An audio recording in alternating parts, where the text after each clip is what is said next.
Good afternoon. It is December 10th in the Southeast. And thank you for tuning into our YouTube channel. As always, we appreciate it.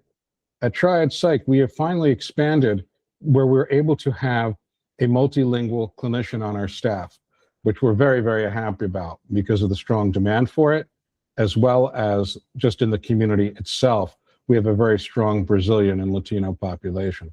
So I'd like to introduce Marianne McCown to all of you, and we're going to talk to her about her specialties and what she does. So hi, Marianne, how are you? Hi, David. I'm doing great. Thank you so much for having me here.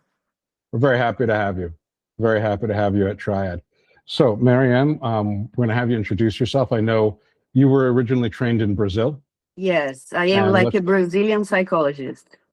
okay, well, let's talk about what a Brazilian psychologist actually is, because I have a feeling it may be a little different, maybe a little better than what we have in America. Well, I came from one of the great universities in my country, Universidade Federal do Ceará. It's a federal institution, and the training was very extensive. And it was like 5 years of training. And when you leave the university, you are ready to address like depression, anxiety, borderline personality, all those mental issues. And also, you are able to work with things like relationship issues. And it's a very good training.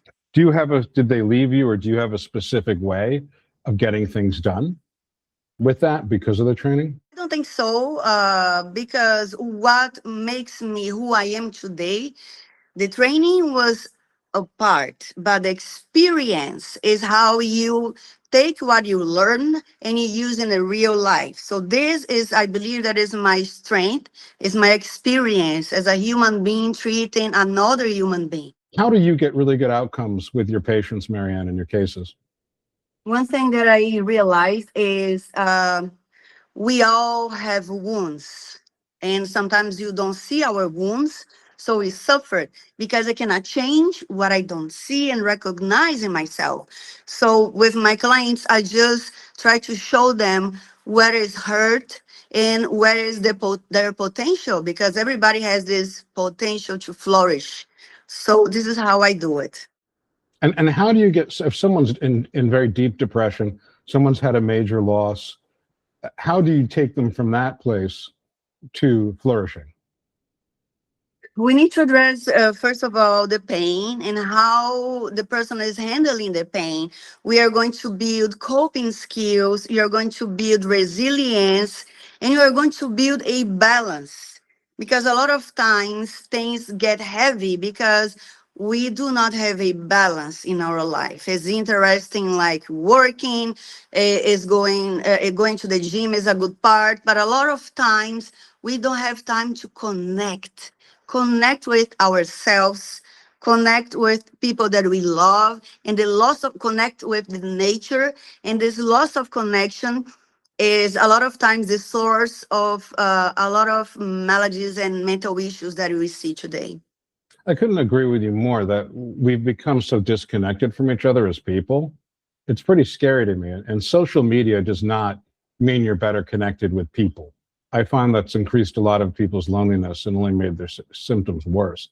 You know, coming from Brazil, where people put connections first, how do you bring that into the therapy room exactly? So I am a very empathetic and an energetic person.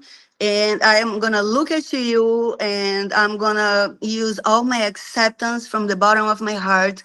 And I'm going to look at you as the most beautiful person because you are the most beautiful person. And I'm going to use all my Brazilian skills to embrace What are making you Brazilian? feel comfortable. I want to know what Brazilian skills are. So Now, I Brazilian want to make it skills. clear to the audience, I'm very biased towards Brazilians, and especially Brazilian steakhouses is my weakness. That's my kryptonite. If you bring me to a Brazilian steakhouse, I'm I don't done. blame you. Yeah. So So what I what are say with Brazilian Brazilian skills? skills is a lot of times people they need someone holding your hand. They need a hand on the shoulder. They need a hug, and we have this on us is like we can see when the person is in need of more deep connection or more like compassion. We are not so, we have our technique, but we are also carry very, very much our human side. So this is what I call my Brazilian skills. It's such a it's always been a struggle in psychotherapy, and it probably always will be, between how much of yourself do you show to the patient and how much do you stay as kind of a cold and distant clinician. And the field's been fighting about it for since I've been in it, and that's been over 30 years. And they'll probably be fighting about it long after I'm gone. Probably. The way I always learned was that you can share parts of yourself with the patient, and we're talking about self-disclosure sometimes as a tool in therapy. And it's okay just so long as your needs aren't leaking out, just so long as you're taking care of yourself. You're not expecting the patient to care for you. And But you're using this as a therapeutic asset, like a tool, therapeutic tool. If you use this with, I'm gonna do this because the outcome that I want is that it's gonna work. how is psychotherapy different in Brazil than it is in America? I don't think it's different. Maybe we are a little bit more personal. This is the difference. Maybe yes, we are a little bit more personal, but beyond the techniques, everything is the same. Okay. Okay. Very good. Now, also, you're a published author. Can you talk to us a little bit about the book you wrote and published? Yes, I published a book called Unbreakable Mind.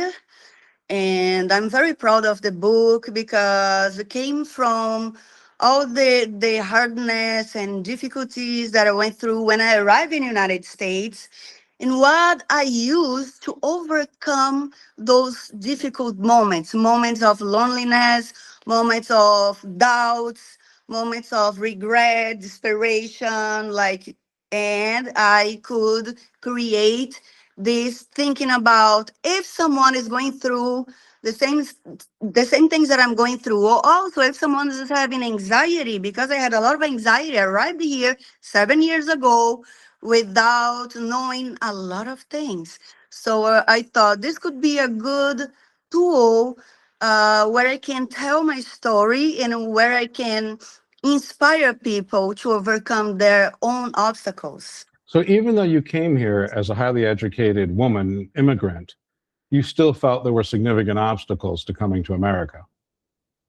Yes, it was basically the first one was the language barrier.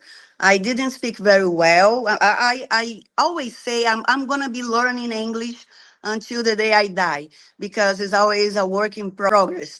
And it was difficult adapt because here everything is different, from kilograms to pounds, kilometers to miles. It's a lot of different things that you need to assimilate and try to balance with your own inner world.